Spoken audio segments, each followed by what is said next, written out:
Hello, I'm Tom Adams. I'm the Deputy Superintendent for Instruction and Learning Support at the California Department of Education, and thank you for viewing this video.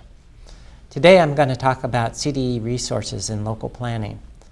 However, I'm not going to talk about all of our resources. I'm going to concentrate on the English Language Arts English Language Development Framework.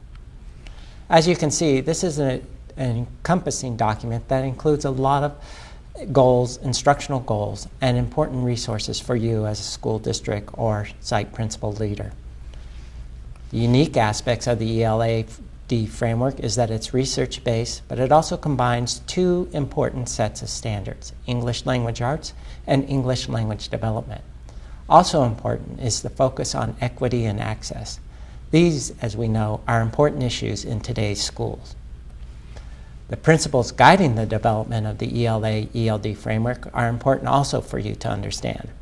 We know that all students will be coming to our schools, and we design curriculum for all of our students. We know the responsibility of providing literacy to all our students is a shared responsibility that teachers from all subject areas will be engaging in schools.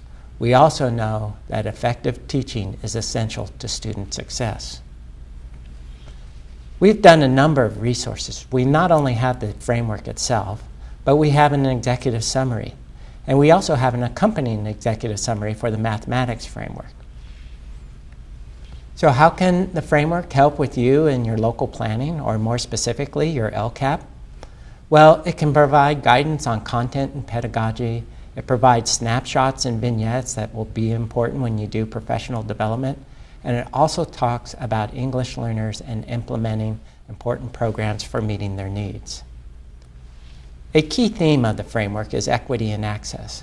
As we know, California schools are diverse, and there are students of many needs that we will have to address in instruction.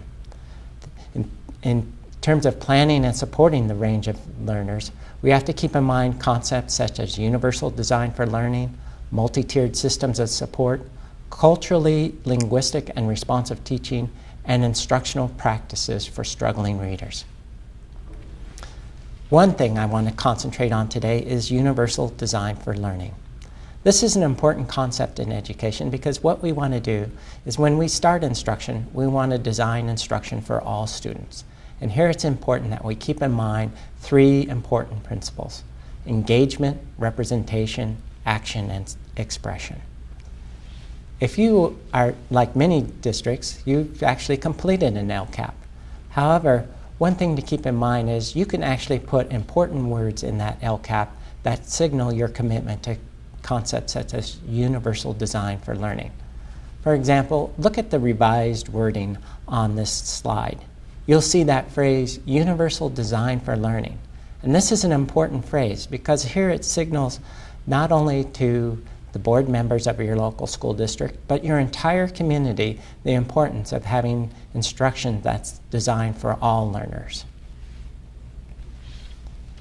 If you're wondering how this would look in the classroom, we have snapshots and vignettes, and here your teachers will be able to see the reality of instruction and understand that this can occur in the classroom. That is not just something based in theory, but also reality. Another idea we want to talk about is in terms of providing support to your instructors. Here, if you look at this, we take the idea of professional development, including the concept of UDL in that idea, and we've revised it and expressing it on the LCAP. And here, again, take a look at the wording. Notice that we use the words like integrated ELD, instruction utilizing the ELA-ELD framework. Again, you're signaling to not only your community, but also your teachers how important the framework plays in designing instruction. Now I'd like to just have you pause the video and discuss these concepts for you and see how they would affect your own instructional plans in your district.